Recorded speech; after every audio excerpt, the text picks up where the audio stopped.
Welcome to the Enlightened Savage Show.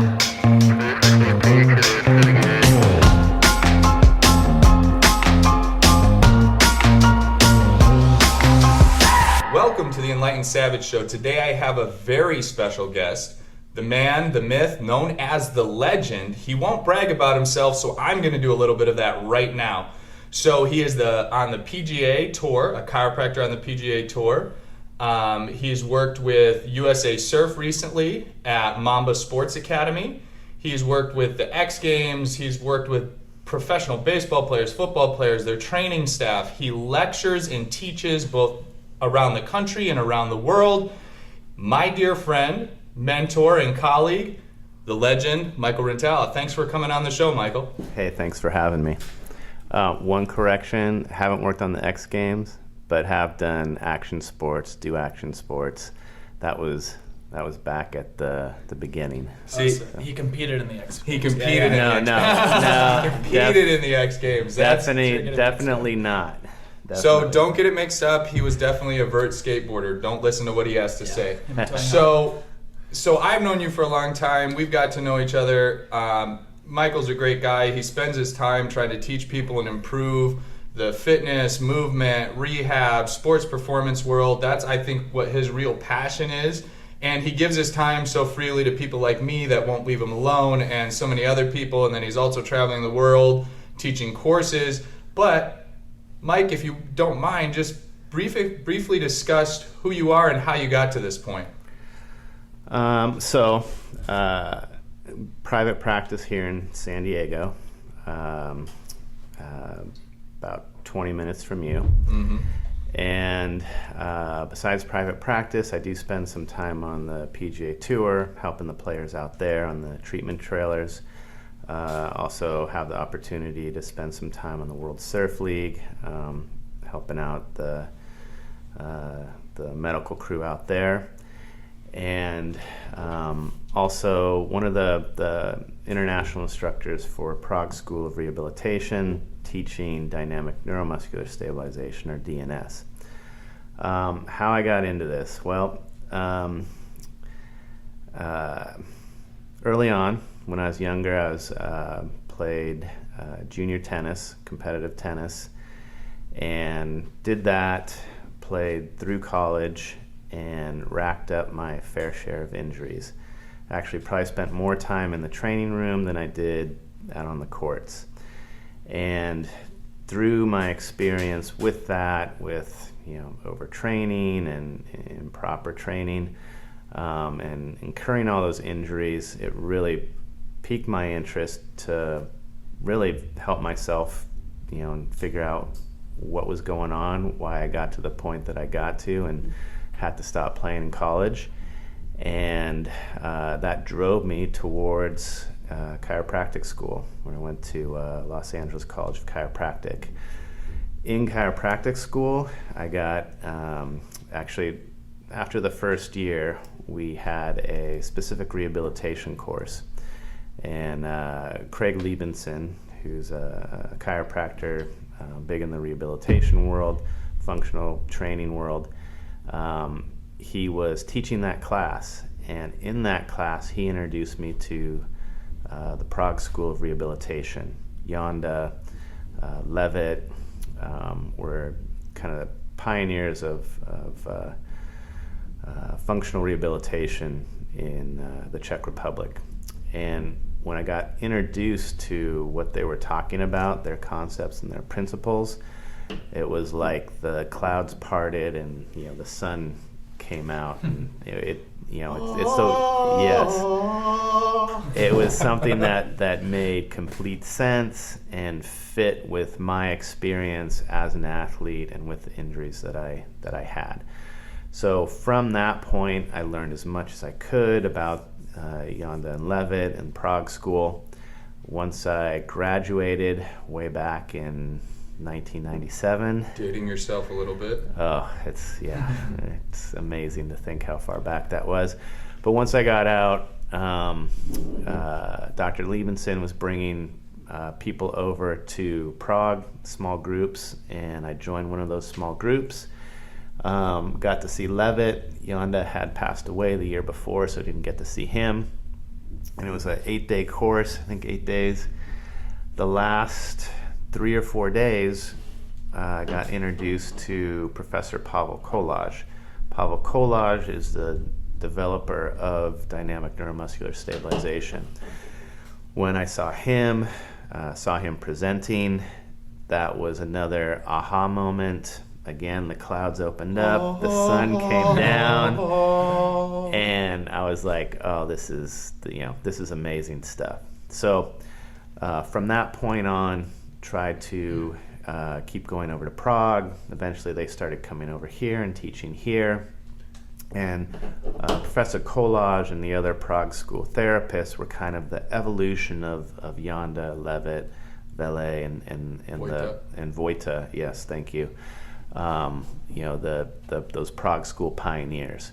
So they took those earlier concepts and principles, and then they evolved them into what is now called DNS. And so right there is, I think that's a perfect segment where, for you guys, that you're hearing Michael's experience, how he traveled to the Czech Republic and learned from these pioneers. I'm going to give a brief history of some of these pioneers to the best of my knowledge, and we'll let Michael fill you guys in where I fall short, but this is definitely the school that I've gone and worked with quite a bit myself, that I've been working with for years, that I think is the top stuff. But so the people that he mentioned, Yonda, Levitt, Levy, Vele and Vojta, these guys were neurologists. These guys were neurologists that were beasts of neurologists, and they were finding how to treat the body with the body. A lot of them were stuck behind the Iron Curtain for a little while. So while we were doing technology, let's do imaging, let's figure out stuff, they didn't have that. So a lot of the stuff that they were working with, they were simply working how to treat the body with the body. We're talking about stroke victims. We're talking about cerebral palsy. Vojta, who was a very strong influence on Kolaj, who he studied under quite a bit, he was treating cerebral palsy kids with the Vojta technique, and Vojta Institute is still in Germany right now, doing some amazing works with children that have neurological disorders. But basically, unlike how kind of we are in the US, now all those guys definitely had egos. We all have egos, but they had some quotes saying that we all steal from each other. They would talk shop. They would drink scotch. They worked together. They had understudies that they were just trying to progress rehabilitation and movement. Now, Yonda and Levitt are basically the guys that you'll still see in your rehab textbooks, where they've basically modernized Western rehabilitation, and where DNS is now is 60 years ahead of what people are seeing in their textbooks. But these guys all had their group of people that trained under them.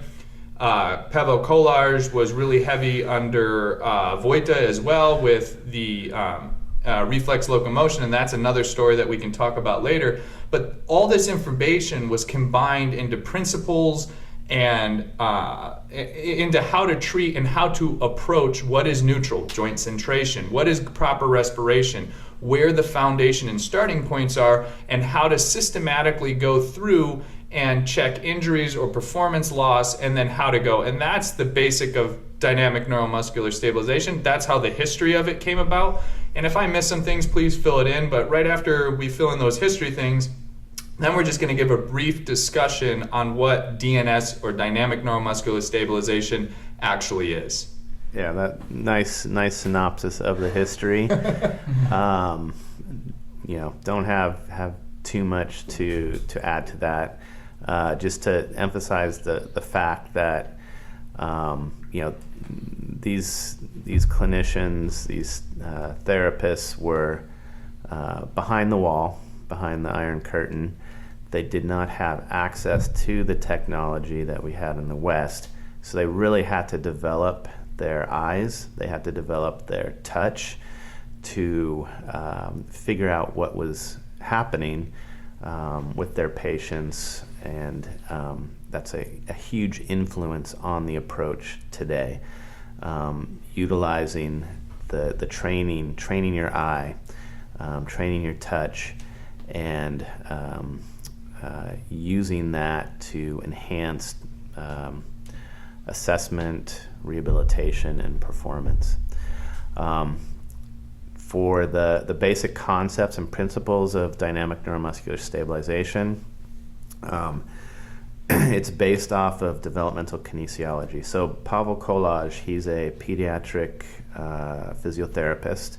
He's got a PhD in pediatrics and physiology.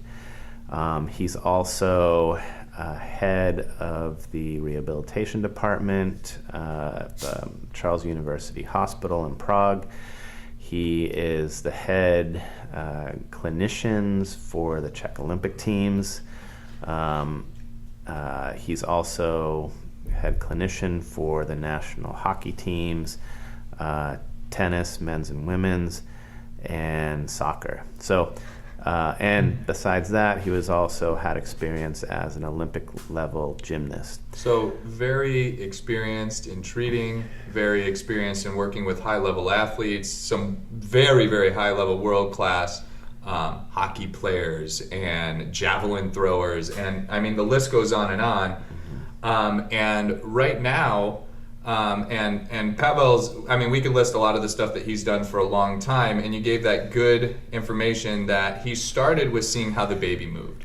Developmental kinesiology is how we develop as babies from the time we're born to a year and a little bit after that. But in that time, if we're developing correctly, there's certain milestones that we hit that allows us to form the depth of our shoulder and hip sockets, allows us to uprighten the spine. It actually, that first year of life really determines on how well we're going to move and perform the rest of our life. So with seeing that, what that does is give us a basis as clinicians to know what pieces need to happen and in those developmental positions if an athlete that's an adult or a preteen, if they can't load in those positions, we know that they're going to be dysfunctional and load incorrectly when they're doing dynamic movements. Yeah. Is that correct? That's perfect. So yeah, the from birth to about 18 months, you have the central nervous system is maturing. When we're first born, the lower brain centers are dominant, so our primitive reflexes are dominant. From 3 months to that 18 months is where we have the subcortical region of central nervous system maturation. This is a time where our postural foundations are established. If we have healthy central nervous system maturation, then we're going to have a nice foundation, postural foundation to work off of. So from that 3-month period of time, 3 months is where we're able to attain sagittal stabilization. We attain the ability to create the synergy of the deep stabilizing system, which is the diaphragm, the pelvic floor, the entire abdominal wall. So not just the six-pack muscles, but the oblique musculature and the transverse musculature, the pelvic floor. And that synergy of that deep stabilizing musculature provides a fixed point for the larger muscle groups to work off of. So if we have that healthy central nervous system maturation, we have that coordination, synergy, and timing of the deep stabilizing system, which means we have optimal joint position, we call it centration. And as the infant matures, they're able to attain higher, more unstable positions during that 3 to 18 months. So they go from turning over, crawling, kneeling, squatting, standing, and eventually walking. And so that is just like, for me, who's pushing my glasses up right now, who's an absolute body nerd, who loves how the body works and what it is, that is like, I'll listen to that for hours. But for some of you that may not be as well versed, or you may not be a clinician, or you may not be a trainer, that's allowing us to have the foundation for stabilization through that time. And then as we mature, and how that translates into adults or athletes or people with injuries, is no one had to teach us how to do that movement. That movement is inherent.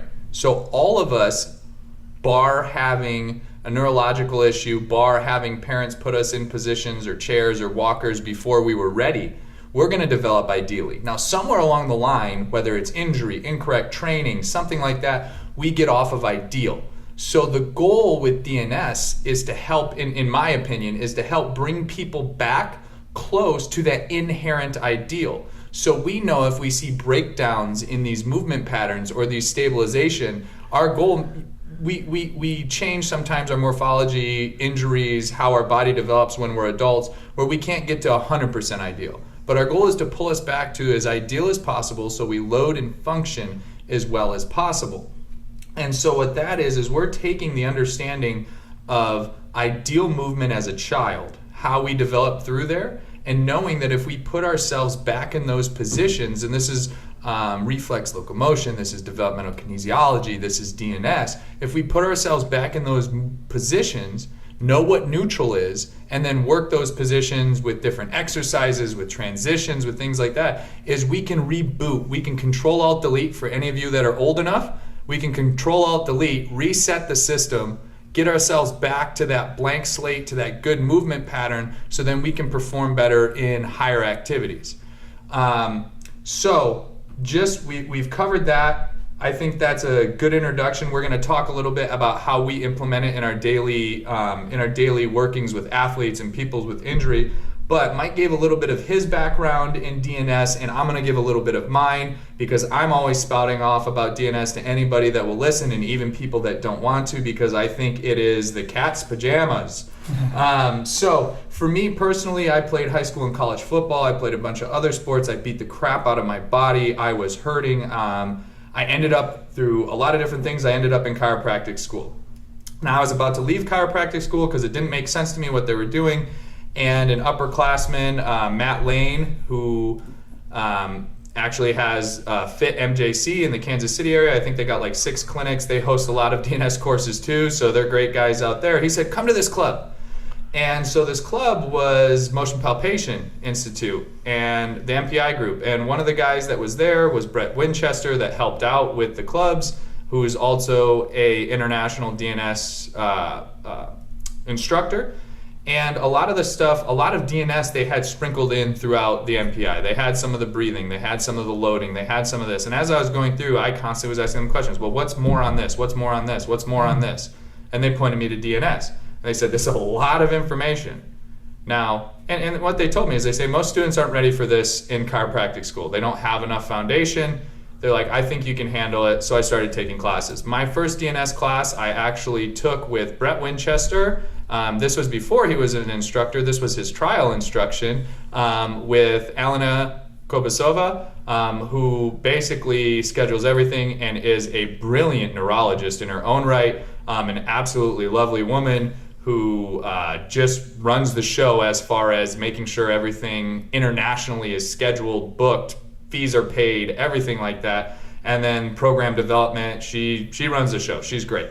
So that was my first introduction to that. And when I was talking to her, because obviously I'm going to bother her as much as I could because she was absolutely amazing, is I was heading out to California, and she said, well, you need to get in contact with Mike Rintala out there, and there was another person she told me to get in contact with, but I won't mention his names because he never even returned my calls or emails or constant pestering, which might have been good for him. But when I came out here, I had already taken another couple courses, and I said, hey, Mike, teach me. And he was like, oh, okay. And I think he thought I probably would have went away, but I've been bothering him for years and years now.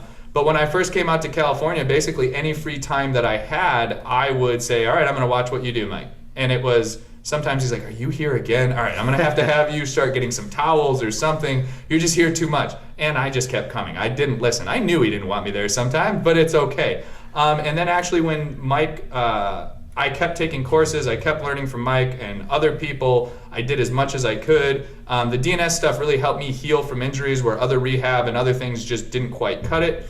Then from there, when Mike was traveling and teaching, I filled in and saw some of his patients. He also mentored me a little bit and told me to stop trying to do 75 different things, just build your practice, do what you did. So then I focused on that for a while, so I wasn't able to see any of his patients anymore. But yeah, so I've worked with Mike for a long time. I've been over to Prague. I keep taking courses all the time. And the reason that I go over this, and I feel like I'm getting pretty good at this DNS thing. But the reason that I bring all this up is I've taken most of the courses multiple times. And what I want to do right now is, because we have a trainer in with us right now who's also our executive producer, and there's a lot of people that have gotten a taste of DNS, but I want to go over with Michael what he believes is the way that both trainers and clinicians should start learning DNS. And then also, because I hear this a lot, and I'm sure you do, well, I've taken A, B, and C course. I know DNS. Or I've taken exercise 1, 2, and 3. I know DNS. For me, I feel like maybe a year or two after I had taken all the courses multiple times and spent thousands and thousands of hours on practicing with patients and clients, that I first started really understanding the concepts. I don't even feel that back then I was good yet. I feel like I first really, really understood the concepts, and I try to take 5 to 10 courses a year right now, because every time I go, I feel I get significantly better because my base and my understanding's higher. So when I learn from Michael or Brett or Robert or Aaron, and then all of the prog therapists, I just feel like my game is raised so much. So long-winded answer for me there, so I'll stop talking and let Mike give you some knowledge, is as a trainer or clinician, how should they start learning and introducing DNS to their daily treatment or training with clients and patients? And then what should they expect the learning curve to be? And I say a couple years for me, after taking a ton of courses, I have thousands of hours of videos that I have scoured over and over and practiced over and over again, before I even started to feel like I really understood the concepts, not being even really good yet. And I feel that I'm pretty good at it, but I still feel there's big room for improvement, because no one's gonna, everybody that I see gets better every time that I see them. The prog therapists are better every time that I see them. You're so better every time I see you, and you're immersed in it. I'm trying. But so yeah, the trainers and clinicians, how should they start, and how should they start implementing? So DNS, it's definitely a process. You don't take a weekend course and then, boom, you got it. You can definitely apply things after a single course, but there is a process, just like there's a process during those developmental milestones, just like there's a process of learning a new skill, a new sport. You got to put the time in, and you have to focus on quality over quantity. The way to start, there's two tracks for the DNS education. One, you have a DNS exercise track, and then you also have a DNS clinical track. The DNS exercise track is DNS exercise 1, 2, and 3, and the DNS clinical track is DNS A, B, C, and D. So with the DNS exercise class or track, that is designed for both movement specialist, strength and conditioning specialist, trainer, but also the clinician. In that one, you get the basic concepts and principles, you get specific assessments, and you focus on specific, what we call active exercises, to address what you see with the assessments. With the DNS clinical track, first let me go back. The DNS exercise track, those are 2-day courses. The DNS clinical track, those are 3-day courses. With the DNS clinical, we go deeper into the developmental kinesiology. We get more into specific manual techniques, as well as specific assessments and specific active exercises. Either one is a great place to start, obviously for the trainer or movement specialist, someone not licensed for manual work, then that's a place to go. That was designed again for the trainer, movement specialist, strength and conditioning specialist, but it's also designed for the clinician. And the idea with that is showing how both the clinician and the trainer have a role in helping our clients and our patients. As a clinician, if I'm working with a patient and I get them back to a certain level where they want to get back to training or back to their sport, ideally I'm going to want somebody who has a knowledge of DNS, who is on the same page that I am and can help progress them to help them, reach their true potential. So I really like the DNS exercise as a introduction to DNS for both the trainer and the clinician. For those of us who want to, geek out a little bit, clinically wise, then that DNS clinical tract is more will be more appropriate for you. And thank you for clarifying me geeking out on developmental kinesiology and stuff. Because if you let me go, I'll just keep going deeper on that. And with that, I think it's just, and that's great. It's when you hear Mike talk about it, like if you're really geeking out on it, like I like to or he likes to, you're like, okay, keep talking, give me more. But someone that doesn't understand it, even to the depths that he's talking, can get lost. But it's just because that's such a passion for you. Like, yeah. I've seen it's such a passion for you to understand more, to be able to teach more, to be able to pass more information on. And you're the last person to beat his chest, but the first person to beat DNS's chest and be like, this is why it's been so great for me and for people that I've worked with. And you said to jump into those courses is a good way to start getting your feet wet. Are there any other materials out there, books you'd recommend for people to start getting a general understanding? Yeah, so Prog School has a website. It's www.rehabps.com, rehabprogschool.com. And they have a whole section they have specific articles, book chapters. Video series now. There's a whole video series. So if you want more information specifically on DNS, that is a great place to start looking. As far as myself and Mike, the other Mike here, we do a lot of social media stuff. We post different active exercises and little tidbits of DNS, and so you can kind of get ideas of what it is and how to utilize it there. And where can they find you on social media, Michael? Facebook, Michael Rintala DC, Instagram, Rintala Movement Flow, and then my website is rintalachiro.com, and I list different courses that are upcoming there. So there's a lot of different places to start exploring. Oh, the other one is I have a YouTube channel, Michael Rintala DC, and I post a lot of videos there as well. So that can kind of give you a taste of kind of what we're doing. But ultimately, taking the course and really getting the details of how to assess and then how to start apply the active exercises is key.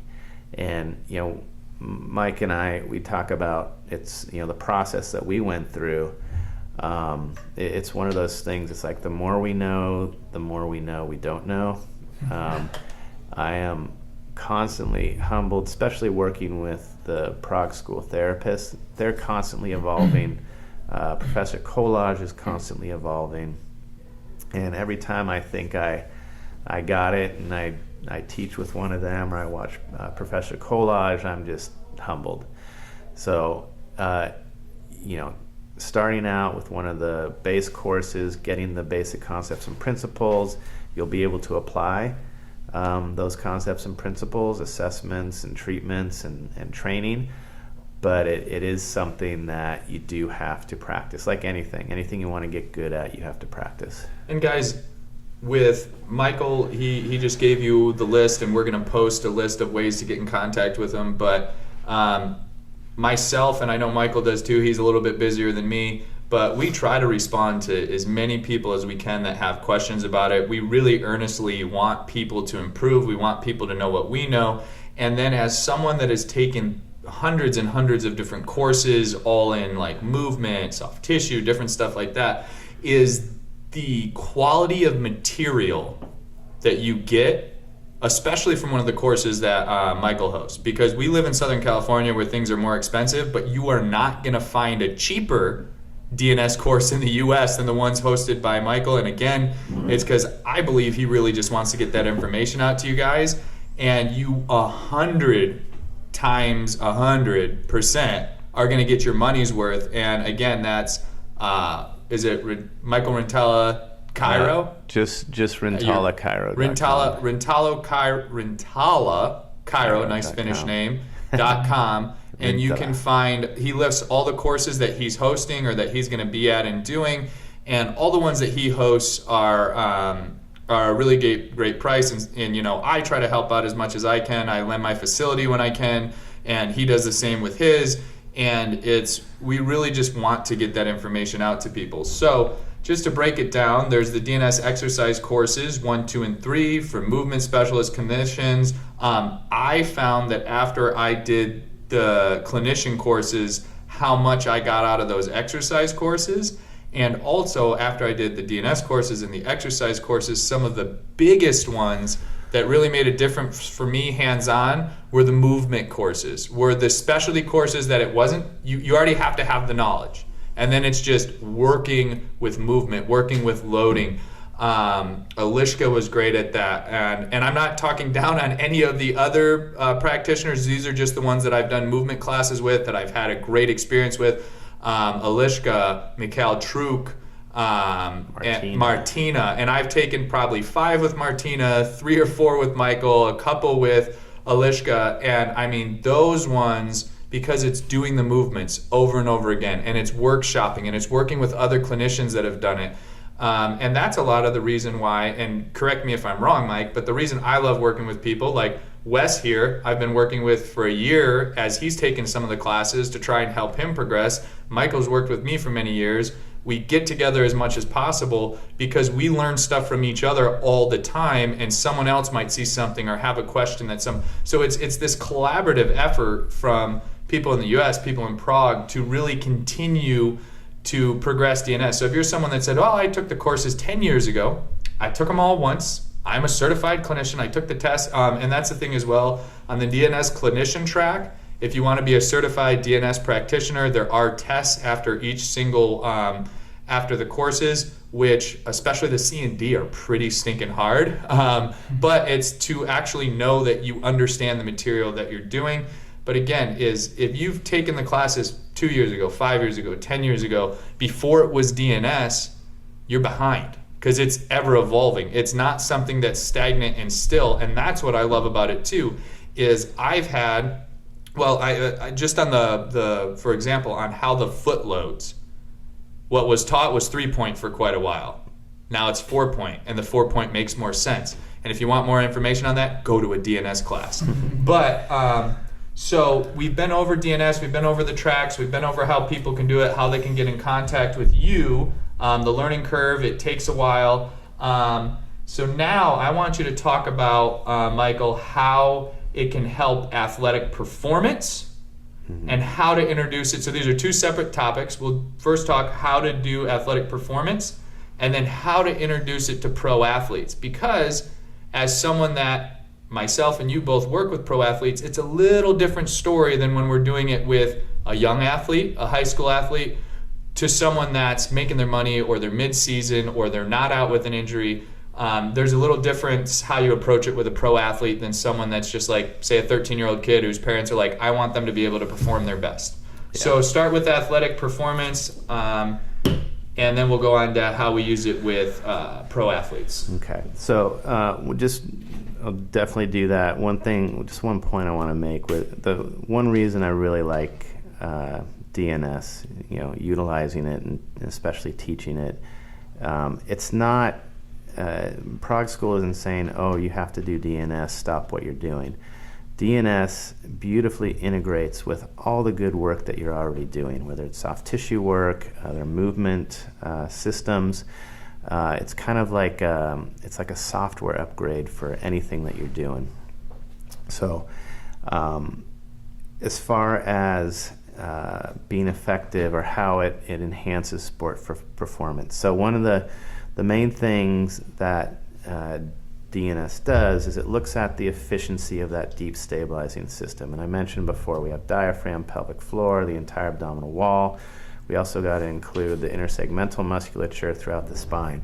So when we have the synergy, coordination, and timing of that deep stabilizing system, that we attain during development, and it's hardwired, it's genetic. We're still able to access that pure ideal coordination, synergy, and timing of the deep stabilizing system.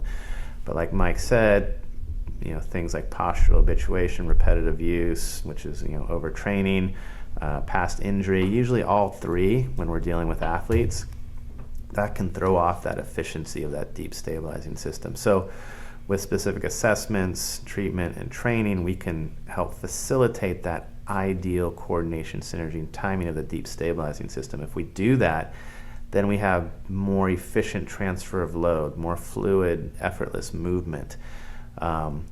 Basically, we're more efficient. We have better joint positions. So we don't create or we don't fall into compensatory patterns or high threshold patterns of movement. Because if we do that, then we start kind of beating ourselves up. We beat up the extremities, shoulder, elbow, wrist.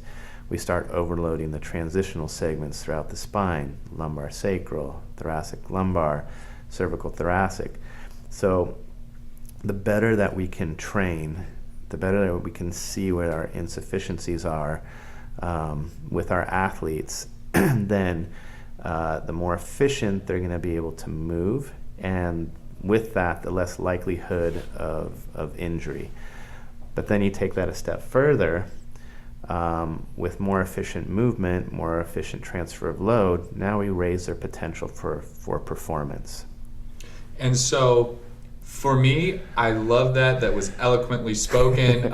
It hit everything. But for anybody listening that may not understand the deep stabilizing system, a bunch of other things, I'm going to try and put it in the vernacular so everybody can understand it. So basically, the basis is ideal core stabilization and breath to start, which stabilizes your back, your spine, which then allows your muscles, your arms, your legs, everything to be able to function and perform better, where you're not losing any of the power or performance that you're doing. So there's no energy leaks. Your performance can go up because everything is working ideally together and in the right time. So if we do a car analogy, if only 6 of the pistons of a V8 are firing, it's still a V8 engine, but you're only getting the power from those 6, and that could cause some other issues too. What we're doing is, as we turn on the core, as we turn on the breath, as we turn on this deep stabilizing system, which is basically just giving you a solid, ideal base for movement, then all the strength that you already have, the potential can be realized. The potential can be realized, and when you're doing that, your movement is going to be smoother, which makes it more efficient, which means you will become faster, more explosive. And while you're doing all of this, you are going to have a less likely chance of injury because you're doing it with the right timing and you're doing it with the right sequence. You're doing it with the right movement patterns. So I love how he said it, and I wish I could say it as eloquently, but I like things to sound dumb and easy because that's what I like. And so that's how we bring it into improving athletic performance. Now, as we take it a step farther, so we're going to say in-season pro athletes, and this is something that you have to be careful with if you are a practitioner of anything, because these guys are making money off their body. And not only do you have to be careful with how much you implement it, and I'm going to ask you how you feel you implement it during season, but you also have to be careful on how you talk to these pro athletes. Because a big thing with athletic performance is mental performance. So if I come in as a naive idiot that's taken A, B, C, and D course, and somehow I weasel my way onto an MLB team's training or the medical staff of professional golfers, and I start saying, oh man, your movement's crap. That's terrible movements. So for me, when I approach pro athletes or any athletes or people in general, I say, you're doing great. But you're right now you're performing better than 99% of the world. And you're only at 80% your maximum. We're gonna slowly improve your ceiling by doing little implemented things that will help you get better and perform better and have a less chance of injury. Now, less chance of injury works really well with professional athletes. Not so well with college, high school, and youth athletes and their parents.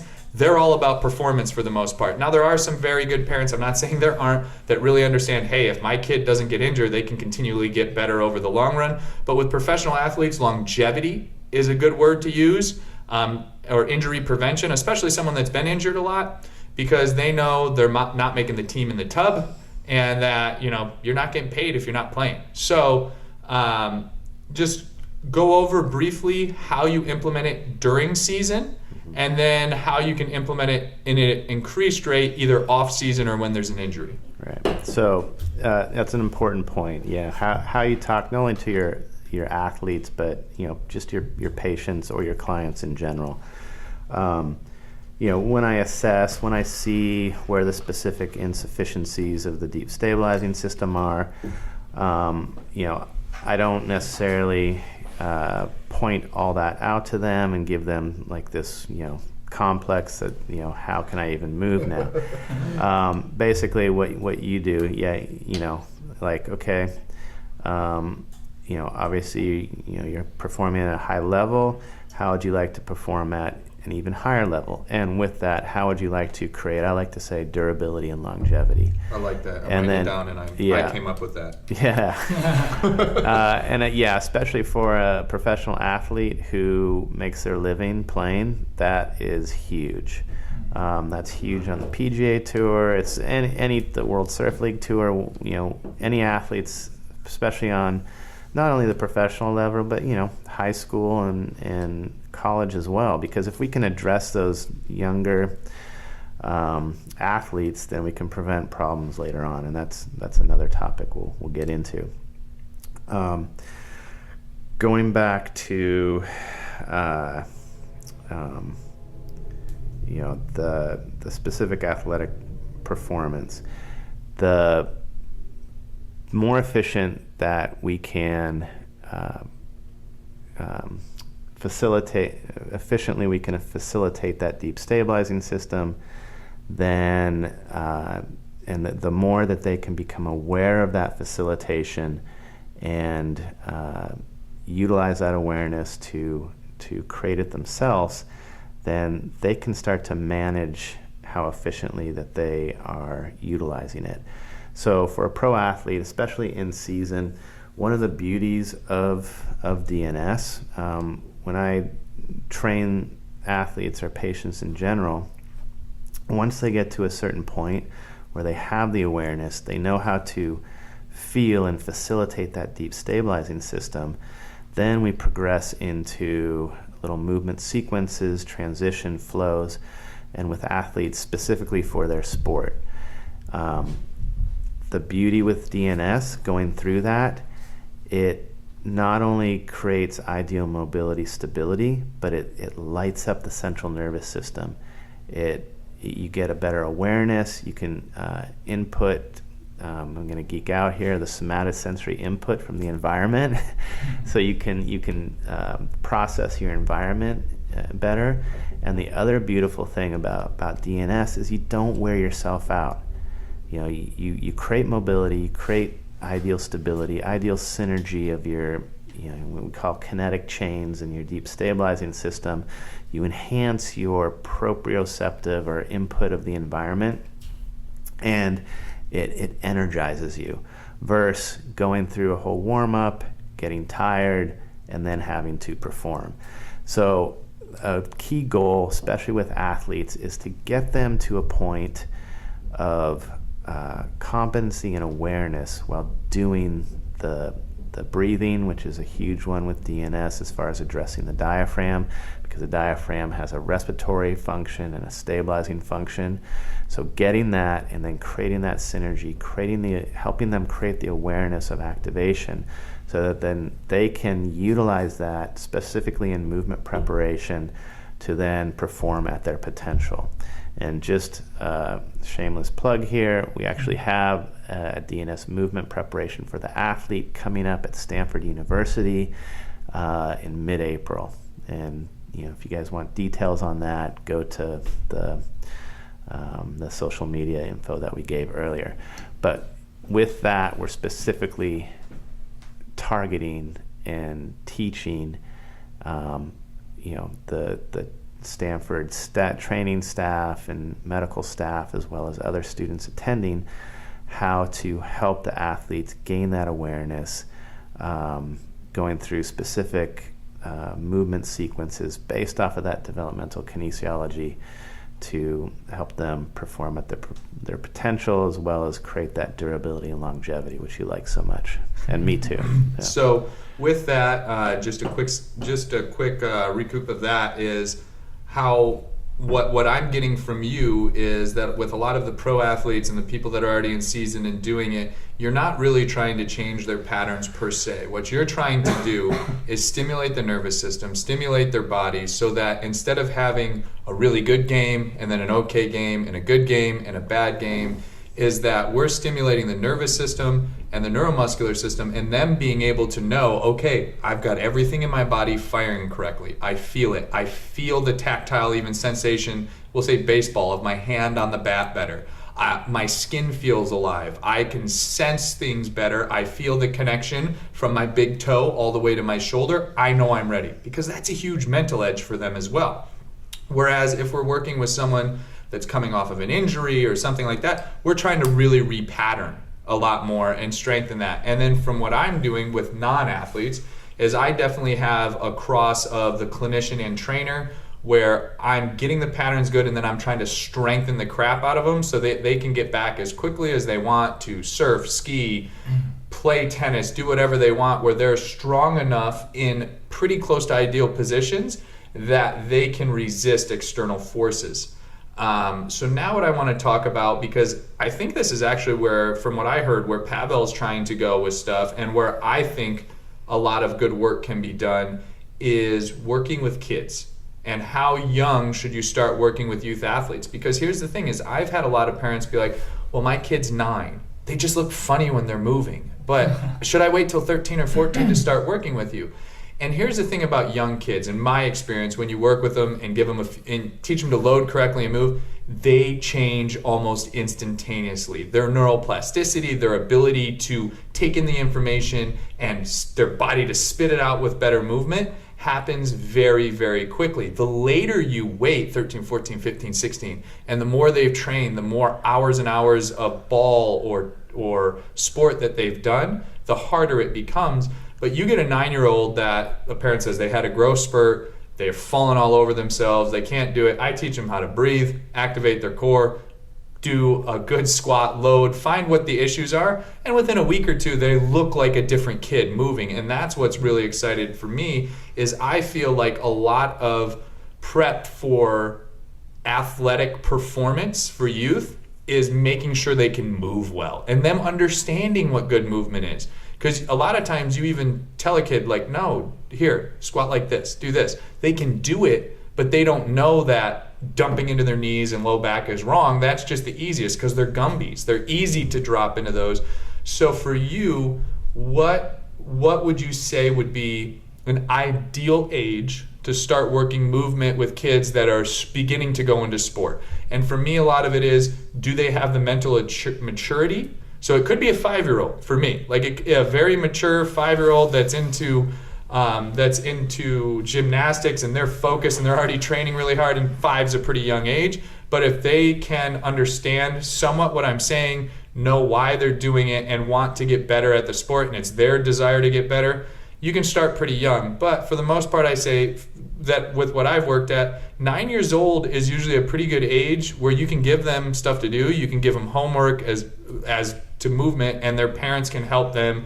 And I video it a lot so their parents can go back and see and work on it. But what would be your take on that? Right. So talking clinically, I mean, you can recognize, and this is where Professor Kolaj, when his work with Vojta, you can recognize in infancy not ideal central nervous system maturation. So there's clinical things that you can do with the infant based on assessment to address unhealthy central nervous system maturation. Now, as far as our population and youth athletes, 8, 9, that's a good time. But I would go back even further. As soon as they start school and they start sitting all day, Good point. That's where you really start to affect the efficiency of the deep stabilizing system. You know, our bodies are designed to move. Kids should be, so they should be playing, they should be moving. And, when do we start school? Kindergarten. We start sitting for prolonged periods of time. That's going to affect the ability and the function of the diaphragm, which starts to throw off the efficiency of the deep stabilizing system. Now, with younger kids, like as far as helping them move better, more efficiently, you need to be more play-based, more external cueing, help guide them through ideal movements. As they get older and they mature, you could start utilizing more manual techniques or more specific active exercises. With our, especially in this area, as you know, like our club sports, club youth sports, they start so young. So you put on top, and stuff. You put the postural habituation from starting school and sustained seated postures. Now you add this club sport, which great, but now you're adding repetitive use and repetitive stress. That's the other thing that affects that quality. But you have to be able to balance that and maintain that ideal stabilization. You have to work on sport technique, obviously. The only way you really learn sport technique is to do sport technique. But if you have an optimal postural foundation and movement strategy, then you optimize that sport technique. So ideally, I like to, I would like to be able to assess when they start school and start that sustained seated postures. And the earlier you can address insufficiencies or dysfunction, the quicker they respond, just like you say. Ideally, before they go through their growth spurts, before they go through puberty. If we can get them before then we can really help them transition through those growth spurts in a way that's not going to ingrain the compensations or the insufficient patterns. And even with ingraining the compensation, when we start working with young kids, what this also does is it sets up so structurally we form better as well. Because before we hit puberty, before the end plates harden, our bones are still very malleable. So if we're loading incorrectly from 5 years old, there's going to be a chance that we can only get so good with movement in our 20s, our 30s, our 40s. But if we're paying attention to this and helping our kids move better and load better from when they start from school, they have a better chance of developing a functional skeleton. And that's a part that a lot of people aren't talking about, that if your bones in your body and your muscles are loading incorrectly over a long period of time, the morphology of your skeleton actually changes. And I'm watching the clock for you. We're almost done, Mike. I know when you got to get out of here. Yeah. But so that's actually something that's really important. From 5 to 16 is a very important time where you can actually make structural changes, whether you're moving correctly or moving incorrectly. Yeah. Now, so this is something that I find a lot of DNS, even people that say they're practitioners or clinicians or whatever, what I find a lot of people skip by because it's not the sexiest thing to do. It's not the funnest thing to do. I love it because I know how much better it's going to make everything work. But in your opinion, how important is IAP, inner abdominal pressure, and ideal core activation and respiration? And is it the king for things that we should be paying attention to before we move on? Because here's the thing, a lot of times if I rush somebody through, and this is experience, I don't rush people through, but this is experience over years and years of doing this. If I try to move somebody too fast and we get them feeling great and then they increase their activity and they're like, I'm still getting a little bit of that hip pain, I'll go back and that lower portion of their abdominal wall or respiration, it's not quite getting there. So for me, and I hold classes for it, and Wes helps with me, and this is what we focus on, and this is what I try to pound into people's head. If you idealize respiration and core activity and know what that feels like, you're going to be able to self-audit exercises, and that's needed. It's the foundation. This is my opinion, and I want to hear what you have to say on it. It's the foundation, and it's needed to reach your level the highest level of performance with the least likely chance of injury or pain or and so that's what I say. I say breathing and core activation is king. And if you want to, go ahead and argue, or you can agree with me, but that's my stance and I'm sticking to it. No, I agree. I am totally with you there. That is the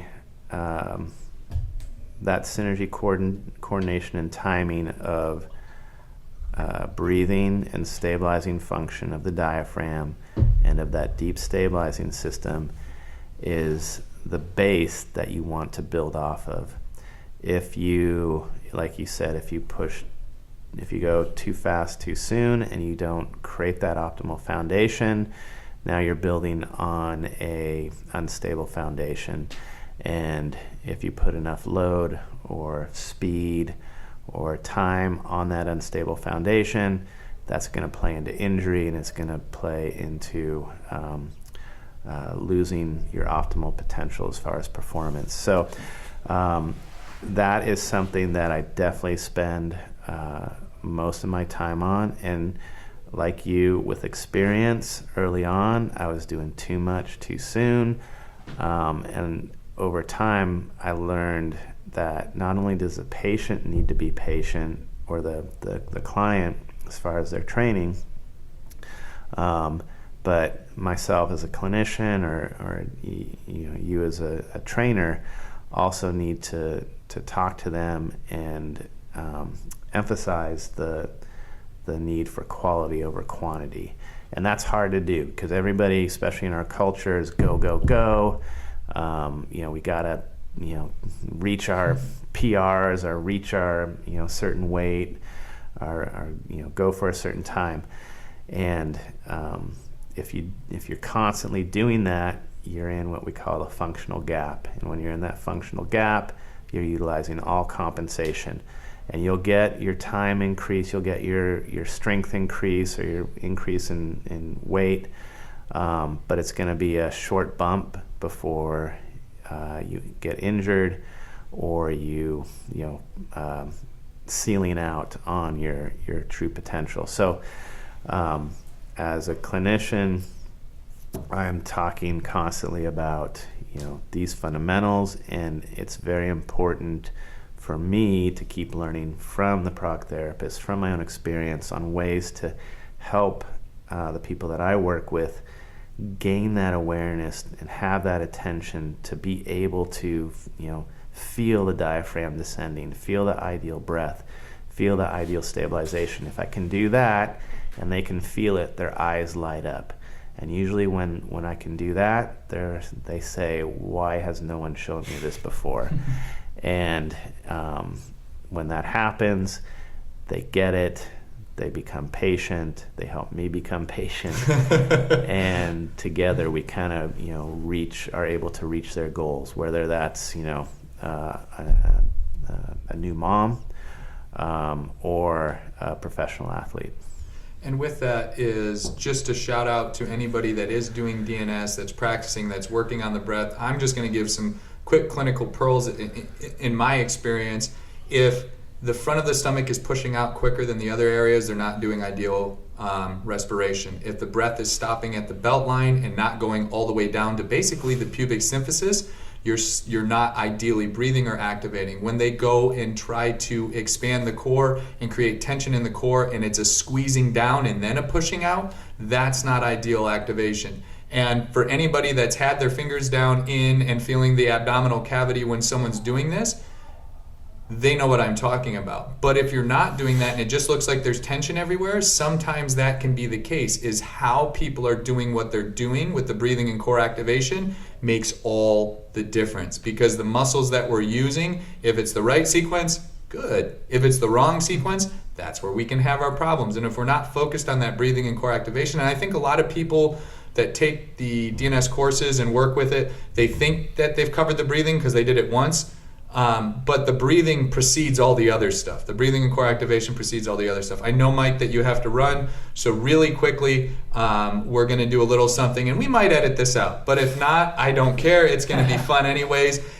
I'm going to give you some questions. You got to choose right away or answer right away, just as quickly as you can. I'm going to take these all off the top of my head, so we're going to see how it goes. Okay, Michael, you ready? Great.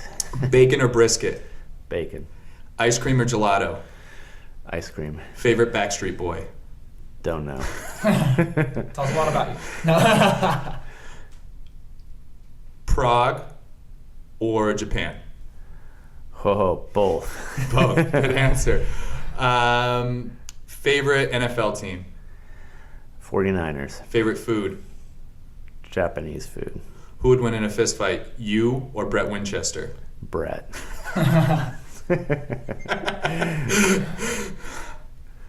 Who would win in a fist fight, you or your wife? My wife, Maggie. And in a verbal fight. Any fight. Wait, we don't have fights. We have discussions. Oh, okay. Yeah.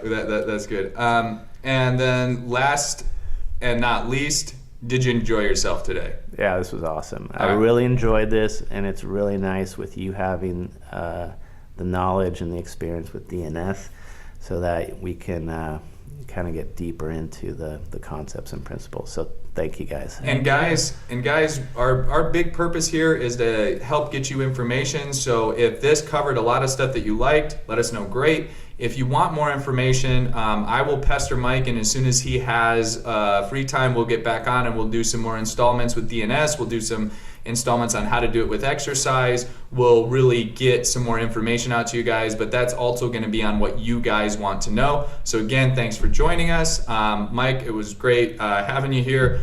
Wes, I know me and Mike talked over you the whole time, mostly me, and that's because this is just something that we absolutely have a passion for. I know you do as well, Wes, and you're getting really good at it, and that's because you're learning from the Legends Apprentice, so you're basically I got the trifecta. going right here.